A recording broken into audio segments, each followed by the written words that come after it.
নমস্কার বন্ধুরা, সবাই কেমন আছে? আশা করি সবাই খুব ভালো আছো। এই যে দেখছো যে পুজোটা হচ্ছে, এটা ছিল কালকে আমাদের বাড়িতে বিপত্তারিণী মায়ের পুজো।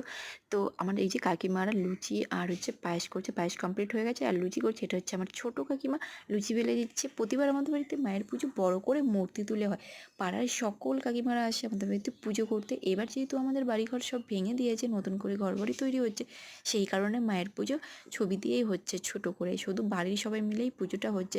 মাকে এনে কোথায় রাখা হবে, যেহেতু ঘরবাড়ি সব ভাঙা, সামনে এবার ঘর তৈরি হয়ে গেলে মন্দির কমপ্লিট করে তারপরে আবার মাকে সুন্দরভাবে পুজো করা হবে। তো মা যেন সবাইকে ভালো রাখে। তো বিপত্তারিণী পুজো তোমরা কে কোথায় করো সবাই একটু জানাবে।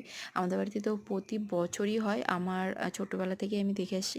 তো পুজো কমপ্লিট হওয়ার পরে আমাদের বাড়ির পাশে আরেকটা ছিল কালী মায়ের থানের মন্দির, সেখানে আমরা পুজো করতে যাই। এই যে দেখো, তো পুজো টুজো কমপ্লিট হয়ে গেছে। তারপরে রান্না হয়েছে খিচুড়িও রান্না করছে কাকিমা। আমাদের বাড়িতে যে কোনো অনুষ্ঠানে সবাই মিলে করে। তো খিচুড়ি প্রসাদ খেয়ে দিয়ে তারপরে এই যে হাতে সুতো বাঁধা হচ্ছে।